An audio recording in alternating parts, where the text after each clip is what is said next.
All right. Hello, besties. This presentation is on ethics and law, which are two things that I enjoy. First of all, announcements. There's no meeting this Thursday. ACM bar crawl, like pregame, overlaps with our meeting, so we're just going to that instead. But come to bar crawl, it's fun. You don't have to drink, but you have to be 19 or over to come. But you should come. Cool, meeting flag, and relevant XKC. And also, I'm going to take this time to give you the relevant warning. I am not a lawyer. I teach ethics, and I know, and I've read the CFAA. I'm not a lawyer. I'm not your lawyer. None of this is legal advice. Don't sue me. And if you take my word as law, don't. Cool. So this part is like ethics, right? So why should we care about ethics? Why should we care about like learning about ethics, right? And so technology, and especially computers, they have come to shape our lives in like very important ways. Like you as a software engineer are like one part of like a very big ecosystem that does a lot of good, but can also do a lot of damage depending on what you do, where you work at, how you implement it, right? And because of that, it's important to kind of treat the decisions you make or your team makes or your supervisor makes as like, is this ethical? Like you should be questioning the things that you do from like an ethics perspective. You also, like, independently of just CS, you hold a lot of power by just like coming to SIGPwny, right? Like we're teaching you how to break shit, which is cool, and we really enjoy it, but you have to do it ethically, right? Because otherwise you can get yourself in a lot of trouble, you can get us in a lot of trouble, and you could go to jail, which are all things that are bad. So we want to consider maybe not breaking things unethically. But yeah, you also have a lot of influence even at bigger companies. Like people are like, oh, like if I work at Google, then like I don't control everything Google does, which is fair, like you don't. But you do control like what you do or what your team does. And especially as you get older and maybe move up in terms of like you stop being like a new grad who's like a code monkey, you are starting to make more and more important decisions. And design decisions in a system can have various ethical impacts regardless of how big or small they are. For example, like changes to Facebook's algorithm, right? It's not a very big team doing algorithm work. It's like quite small in terms of like the overall size of maybe Meta. But from an ethics perspective, like one design decision that they implement can have massive changes on like what the site shows, what it doesn't show, et cetera, et cetera, et cetera. And they've had kind of ethical scandals or even legal scandals based on like the way they've designed systems in the past. If you look at stuff like how they've handled stuff like the Rohingya massacre, like a lot of that was design decisions based around like their algorithms and stuff like that aren't implemented by like massive teams, right? So in a similar way, like even though you're like one part of like a smaller team, you can have like a massive ethical impact on the systems that you work on. So it's something to keep in mind and something that we think is important. First, we're going to go over like a couple moral frameworks, which are basically they're just ways you can view the world, right? In the context of the trolley problem. Very classic, very, very classic ethical dilemma. What do you do with like a trolley, like going down a track towards 5 people? You can switch it to like only go over 1 person, but that involves like actually doing something and like maybe like intentionally killing that 1 person instead of passively killing 5 people, right? And it's always an ethical dilemma. Like there are obviously no good answers. At the end of the day, someone always dies. But we're going to look at like 2 basic moral frameworks. If you've taken 211, you've seen these before. But the first one is like consequence-based or utilitarianism. And it's whatever causes the most social good. And like the outcome is like the only thing that matters, is the thing we should prioritize. Like whatever it takes to get there is like a good thing. So in like the trolley problem, how do y'all think like a utilitarian would kind of like decide, or what would be like the best utilitarian decision? Does anyone have opinions? Yeah, what's up? I think that they would pull the lever because the overall social outcome is that more less people die. Exactly, yeah. So they would pull the lever, because at the end of the day, the least people die if you pull the lever, and that's good, right? But there are some issues with both of the frameworks I'm going to talk about, but with this one specifically, what if you do really bad things to get maybe a good outcome? Or what if you like harm minorities in the pursuit of some like social good for like the majority, right? Those are all bad things. And like I've seen this taken to really bad faith places where people are like, utilitarianism justified slavery because like the majority of the population was benefited by like massive abuses of like a minority population, which under like the basic like overall of this framework does make sense from a utilitarian perspective, which is obviously flawed. So it's something you want to consider. Like maybe look at more than just like, yeah, like number go up, the majority of society is benefited, right? Like that's not necessarily the best way to act in all circumstances. The alternative to this is deontology. And it kind of has like three main things. So first, all moral agents have a duty to uphold a universal set of relationships. So we have to act ethically in accordance with each other, right? Like I can't just like be mean to you because it makes everyone else happy. Intent is what matters more than others, more than like an action's morality, regardless of outcomes. So, like if I intend to do a good thing, or if I intend to be moral, then like regardless of what happens, it's kind of like you tried your best, right? And moral agents shouldn't use other moral agents as a means to an end. So I can't like, again, like unlike utilitarianism, the point is not to be like, you are getting like massively harmed because everyone else benefits from it, right? So in the trolley problem, what do y'all think like a deontologist would do?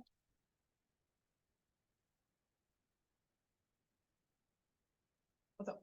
It depends on what they think is the best option. Like if they're like going to pose with or not pose with, as long as they're doing that action with it. Right. Yeah. So it's like it's a little less clear. You are right. Because it really depends on what they feel is potentially moral, potentially virtuous.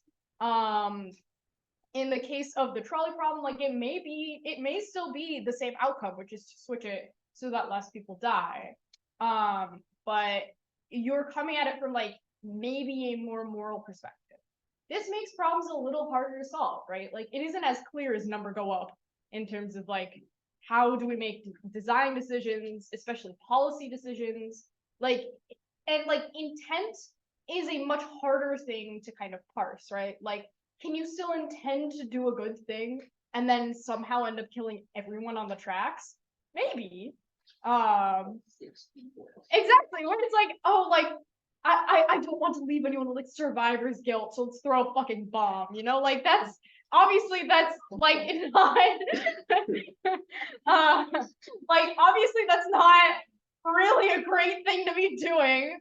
But like maybe that's what someone considers like the most virtuous intent.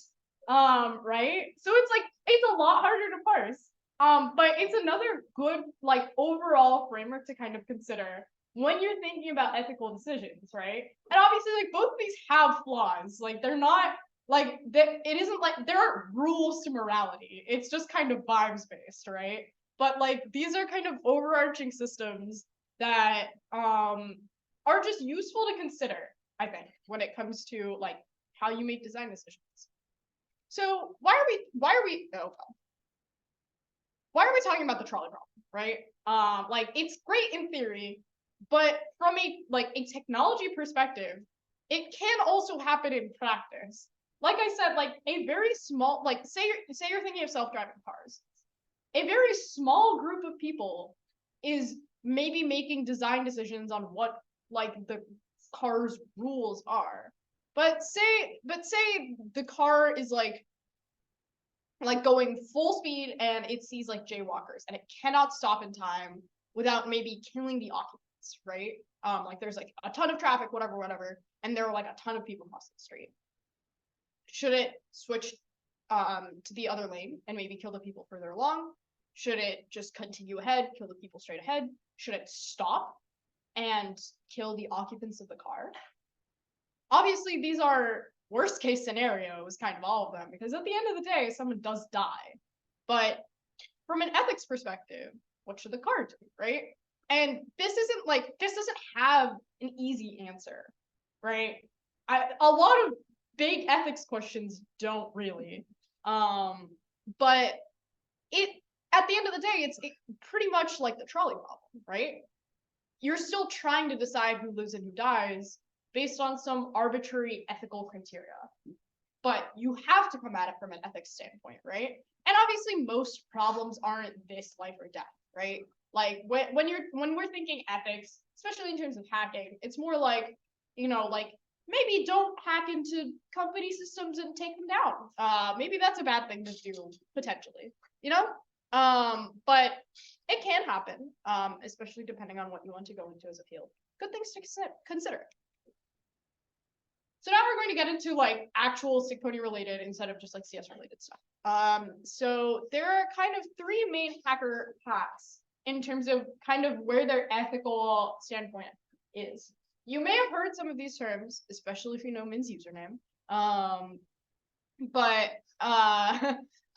There's white hat hackers, and they hack mostly for the purpose of like protecting others, right? Like they're sticking to like very ethical bounds most of the time, etc. Black hat is kind of the other way. These descriptions are from Thomas, if you can't tell, but go in a little sicko mode. Like they don't really care about ethics. A lot of the times, if you like see like, I don't know, like malware groups or stuff like that, a lot of them will be black hat hackers, or just like people doing it for like very personal gain. Those are black hat hackers. But they are, in the common parlance, they are malicious, right? Gray hat is a little bit of good, a little bit of bad. They sit kind of in between, where it's like they are doing some good, but maybe some like interesting decisions being made, maybe. Or maybe like, they're hacking for like a cause that they believe is just, but they're doing some like not so ethical or legal things to kind of prove a point, right? So it's obviously morality isn't very black or white, which is why gray hat exists. But these are kind of like terms about like ethical things. So from a security ethics standpoint, like there are lots of like a ton of people have discussed like what it means to be an ethical hacker, what it means to kind of be someone who is involved in like this field from an ethical perspective. One good, for a given definition of good, like series of hacker ethics is by Stephen Levy. And this is kind of like his belief system, is that like, you should access to computers should be unlimited, all information should be free, like don't necessarily trust authority. Like hackers should be judged by their skill. You can create like art on a computer, and computers can change your life. Very good, very like old school hacker aesthetic, right? Like this is like you should like everything should be free, like computers are great, like compete with like your fellow man for like the best hacks and like the coolest phones, right? Not all of this is maybe ethical or illegal, right? Like your access to computers is not unlimited. Like maybe don't steal credit card information off of servers, right? But it's like a nice standpoint in like a very abstract term to live by. It's not necessarily the most moral, but it is cool. And it's something that you will see from like old school hackers. So how do we do security research ethically, right? Like I'm getting a little bit more into some of the specifics now, where it's like, what the fuck is up with that clock? Sorry, I just looked over at the time.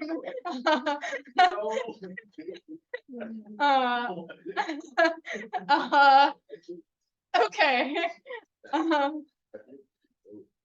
I'm assuming they're resetting for like daylight savings time or something, but that's interesting. All Anyways, ethical security research. There are three main things that you have to basically have. You should be hacking systems if you have explicit permission, expertise, and proper documentation. Explicit permission, because if you don't, then that can put you in a whole host of legal trouble. Expertise, because again, if you fuck something up and don't know how to unfuck it, that's a bad thing. Proper documentation to cover your ass in case something goes wrong. Not having all three of these things can put you in massive trouble. This isn't like, obvious, like if you're hacking our systems, we give you explicit permission. You don't necessarily need like proper documentation, right? Like we're not like make a write-up for every challenge you solve on coding CPF, right? Because we don't need that. But when you're doing research on like maybe like systems out in the wild, where it's like they're not yours, you need all of these things. This also applies to like pen testing, just like basically anything where you're like maybe working on systems that you don't necessarily own or that doesn't give you like full explicit permission to like do things on, right? How do we report vulnerabilities? Say you found a vulnerability somehow, and you want to report it. There are three kind of ways you can go about this. The first is non-disclosure. That's keeping it secret, sell it to God knows who, use it for your own gain, keep it as like a 0-day, not necessarily the most ethical, especially keeping it for your own gain, can be harmful, right? Like maybe it's this massive vulnerability that like people are actively exploiting. You also have, but like what are you gonna do with it if you sit on it? Are you going to exploit it as well? That may not be entirely ethical. There's also full disclosure, which is just like don't tell the company, just like drop it like on Twitter, right? And if you do full disclosure, like people have done this, you want to make sure people can protect themselves from the vulnerability, right? Because as soon as you go full disclosure, malicious actors are going to start using it, right? And again, I'm assuming that you don't want to hurt people. And one of the ways to do that is to make sure people can protect themselves from a vulnerability you drop. So like say like a company is really shitty or they're like not like they may prosecute you if you only disclose to the company or whatever. You want to cover your own ass, you're going to drop it on Twitter. Maybe drop it with a patch to the system or something, right? Like work on something that covers both your own ass and doesn't hurt other people. There's also limited disclosure, which involves you telling the company, maybe just for some time, so that they can develop a patch. This is the way we advise most of the time. Most big companies at this point, most, not all, are good with bug bounties or like bug disclosure, and they will work on developing a patch internally and won't prosecute you for reporting it. Notice I said most, not all. It can be risky because if the company is shitty, you can get attacked legally for like reporting a vulnerability, which feels backwards, right? Like you're doing something good, but they're like, "Oh, you hacked our things. Fuck you, law time." Which like, huh? Like it's not great, but it can and has happened, right? So you want to be sure that you aren't going to get yourself in legal trouble by disclosing this, right? Make sense? If you are doing responsible disclosure to the company, disclose it in private first. Reach out to them, like find either like a security contact, some of them will have security emails, some private way to get in contact with them, right? Talk to the vendor and agree on a deadline for full disclosure, because at some point you are allowed to publish vulnerabilities, right? Like you've seen write-ups for like massive CVEs, and like a lot of these will happen after like 90 days, whatever, like some period of time to give the vendor time to patch it, right? And like if they're not responding to you at some point, like in order to maybe protect everyone, it may be the best choice to just be like, okay, they're not responding to me, it's time to publish this.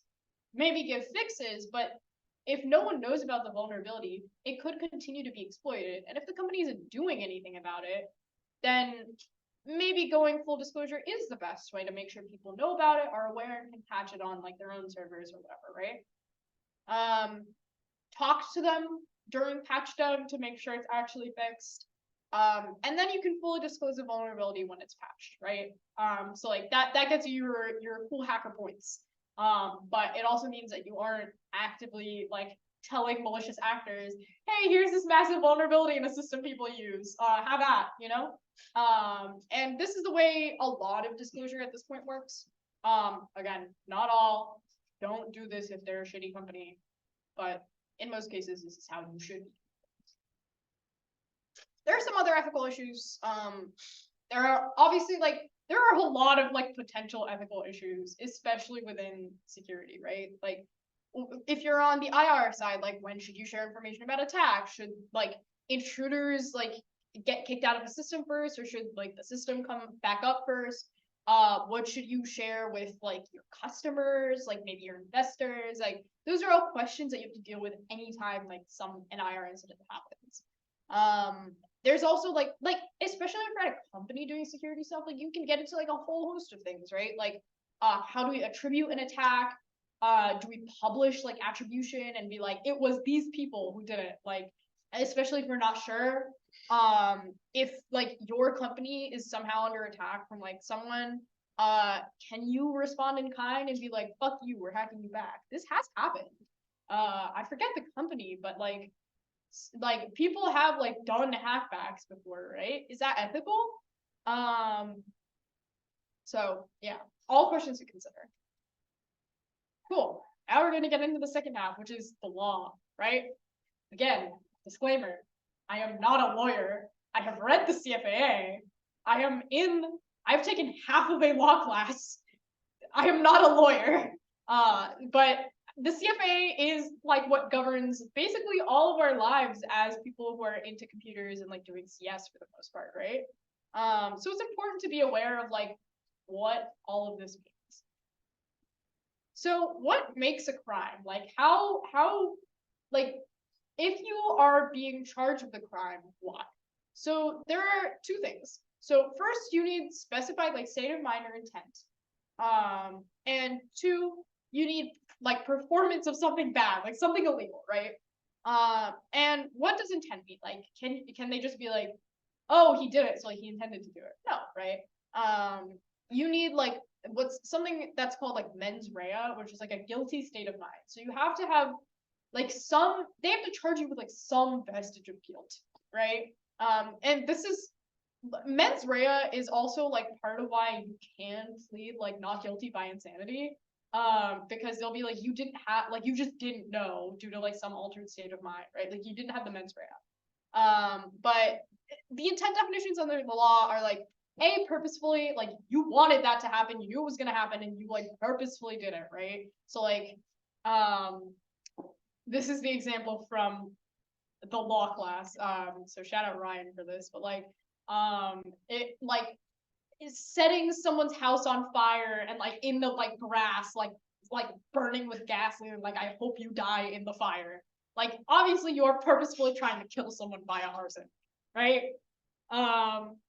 Knowingly is like you knew it would probably happen if you did this. You maybe didn't want it to happen, but like you knew that this maybe would happen.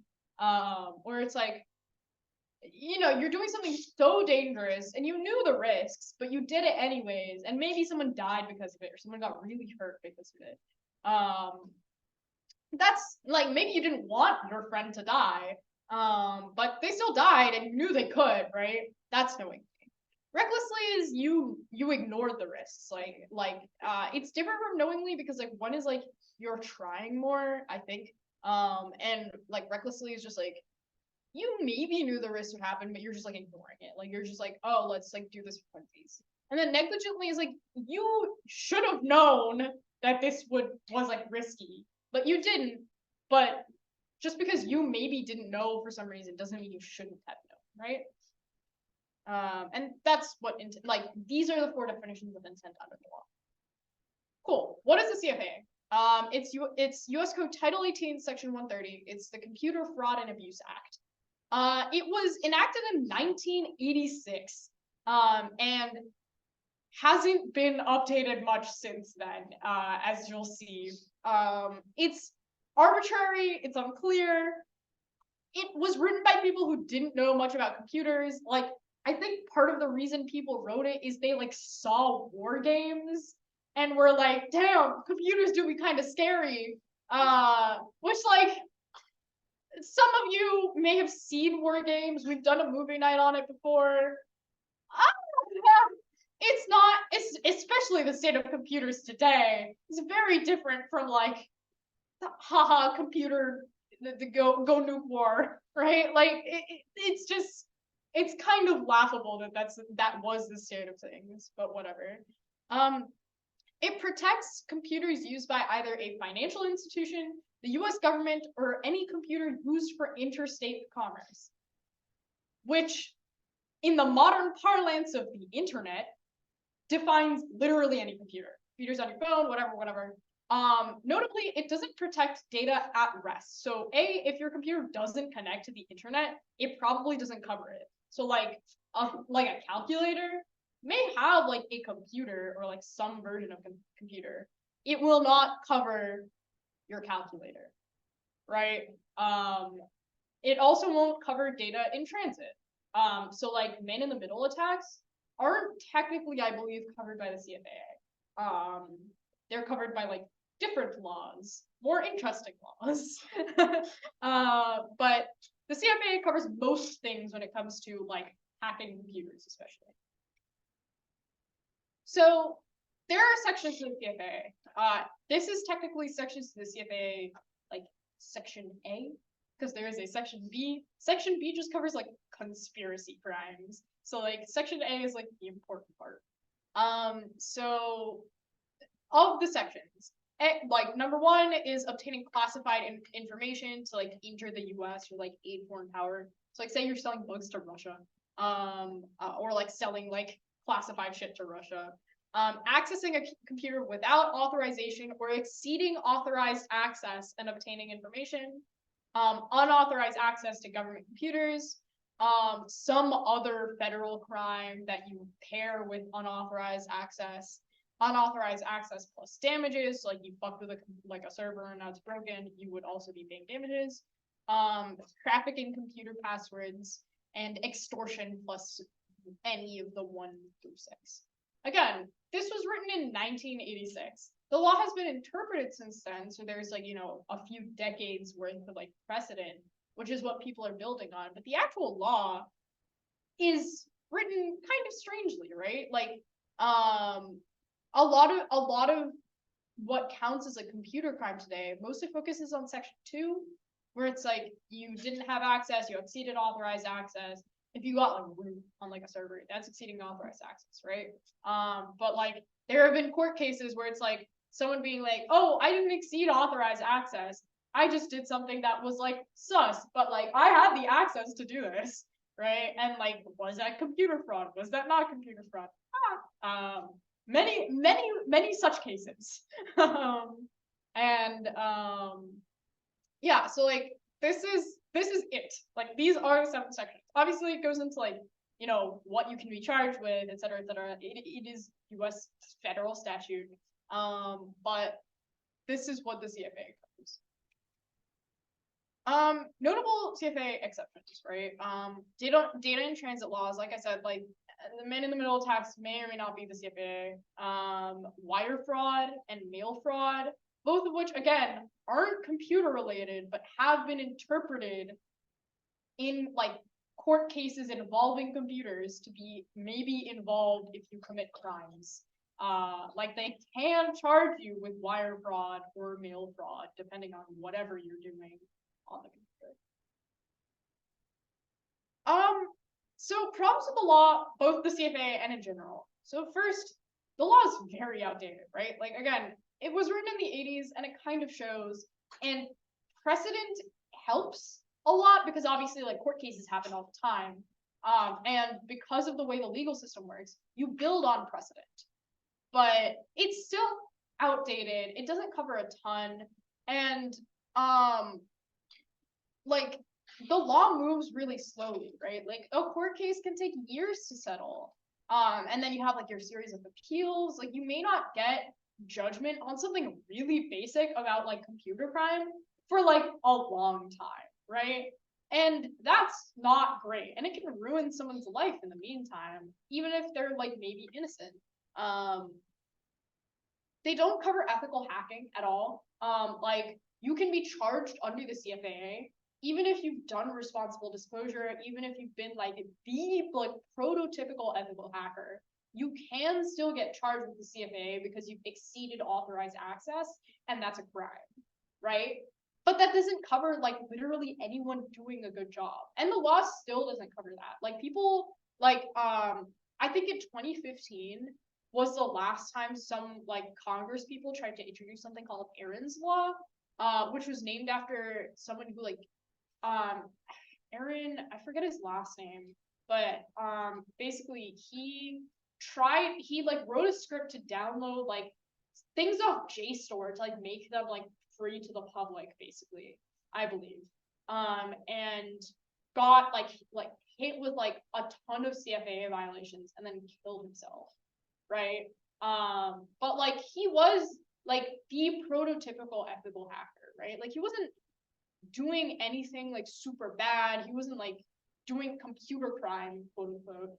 But he still like his life would have been ruined until maybe the court case cleared up, or like years of like trying to fight.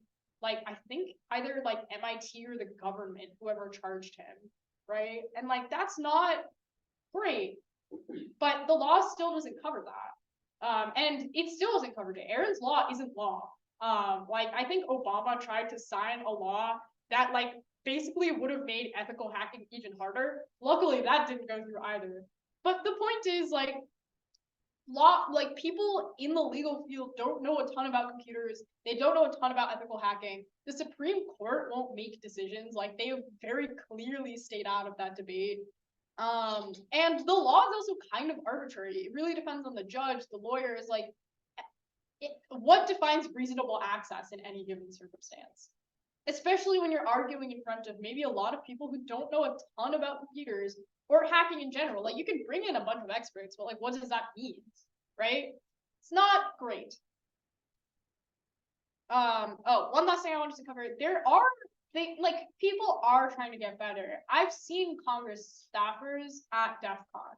The White House is now at DEF CON. People are trying to be better. But if you're interested in maybe making like the legal world a little bit more informed, like I know of ways that like people have like I know there's like Hackers on the Hill, which is like right around ShreWCon, and it's like you go and talk to like Congress people about like legal issues within like hacking or like just CS in general and stuff like that. Just like being knowledgeable about the law, being informed is a good thing because it keeps you out of trouble, but it may help in the future to keep other people out of trouble.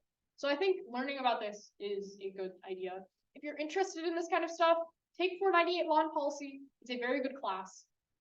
If you're a CS major, also take 211. And if you take it sometime in the next like 2 years, you will see me.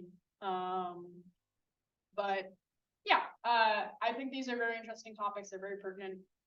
Our next meetings, there's no meeting this Thursday for bar crawl, and this Sunday's to be determined. Here's your meeting flag. If you have questions, I'll be here.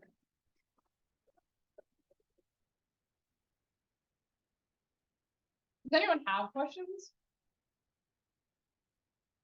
Vibes. All right, we're done. Meeting over.